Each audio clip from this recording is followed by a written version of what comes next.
Assalamu alaikum, myself Alaiba Maqsood. I'm here to discuss about mitral valve prolapse. Firstly, we discuss about what is mitral valve. Mitral valve जो है left atrium और left ventricle के दरमियान present होता है. सो इन systolic phase जब left atrium का pressure left ventricle से ज़्यादा होता है तब mitral valve ओपन होता है.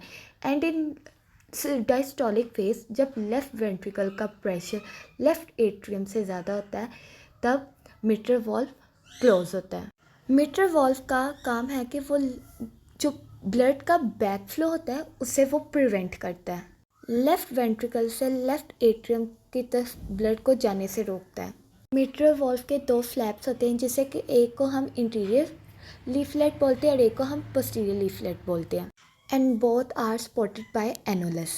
मिट्रल वॉल्व प्रोलैप्स की बात की जाए तो हम इसे फ्लोपी वॉल्व सिंड्रोम भी बोलते हैं और बार्लो सिंड्रोम भी बोलते हैं. जब हमारा वेंट्रिकल कंट्रैक्ट करता है तो जब हमारा वेंट्रिकल कंट्रैक्ट करेगा तो लेफ़्ट वेंट्रिकल पे प्रेशर बढ़ेगा जिसकी वजह से वो बल्ज कर जाएगा टू प्रिटेंड करेगा लेफ़्ट एट्रियम की तरफ, जिसकी वजह से जो ब्लड की leaking backward into the left atrium होना शुरू हो जाएगी. इसी तरह हम इसके कॉजेज़ की बात करें तो मिट्रल वॉल्व प्रोलैप्स डिजीज़ जो है वो एक क्रॉनिक कंडीशन है. It can be caused by genetic factors, connective tissue disorders आ जाते हैं जिनमें मार्फन सिंड्रोम है एंड क्वाइट कंडीशंस आ जाती हैं जैसे कि कोरोनरी आर्टरी डिजीज़. इसकी पैथोफिजियोलॉजी ये है कि mitral valve leaflets become floppy हो जाते हैं, बल्ज हो जाते हैं, back to the left atrium होना शुरू हो जाते हैं और पोटेंशियली कोजिंग करना शुरू हो जाते हैं मिट्रल रिगर्जिटेशन. और जो कार्डियक आउटपुट होता है ना वो रिड्यूस हो जाता है. Then we talk about clinical features. Clinical features में ये मोस्टली फीमेल्स में होता है, मोस्टली एसिम्प्टोमेटिक होता है और सिम्टम्स में चेस्ट पेन आ जाता है. ये ड्यू टू ऑक्सीजन की कमी की वजह से हो जाता है. पैल्पिटेशन आ जाता है due to premature ventricular contraction की वजह से शॉर्टनेस ऑफ ब्रीथ हो जाती है, फटीग आ जाती है, एंजाइटी आ जाती है.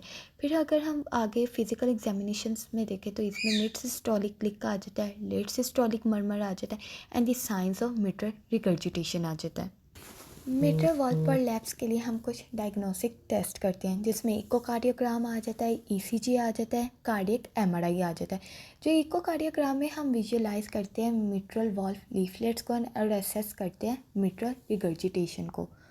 इकोकार्डियोग्राम में हम ट्रांसथोरेसिक इकोकार्डियोग्राम करते हैं और इसमें हम देखते हैं कि मिट्रल वॉल्व अगर बल्ज कर रहा है और 2 mm से ज़्यादा इसकी डिस्प्लेसमेंट हो रही है, फिर हम इसे कंपेयर करते हैं ट्रांसक्रिप्ट वॉल्व से तो इसकी ज़्यादा आ रही है तो फिर हम कहेंगे कि मिट्रल वॉल्व प्रोलैप्स है.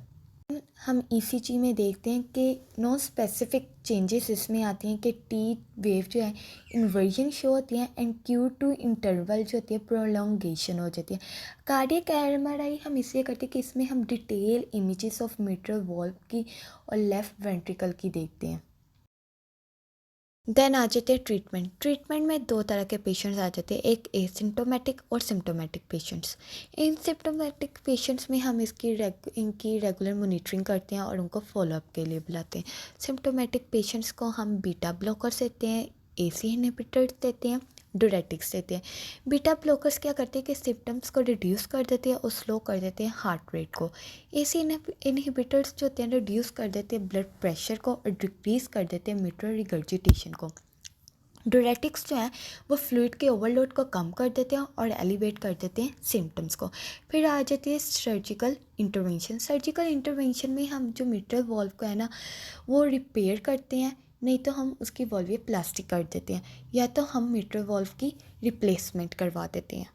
देन कौन कौन सी कॉम्प्लिकेशंस आ जाती हैं. कॉम्प्लिकेशंस में मिट्रल रिगर्जिटेशन आ जाते हैं जो कि लीड करता है हार्ट फेलियर को, अरिथमियास को, पल्मोनरी हाइपरटेंशन को. देन एंडोकार्डाइटिस आ जाता है जो कि बैक्टीरियल इन्फेक्शन हो जाता है हार्ट वॉल्व में. एंड अरिथमिया हो जाता है जो कि अब नॉर्मल हार्ट रिथम्स हो जाती हैं. एंड ट्रांजिएंट इस्केमिक अटैक हो जाता है. इससे ये होता है कि प्लेटलेट प्लग या फिब्रिन डिपॉजिट हो जाता है जो कि क्लॉट हमारे ब्रेन तक पहुंचता है और जिससे सडन डेथ हो जाती है. Thank you so much.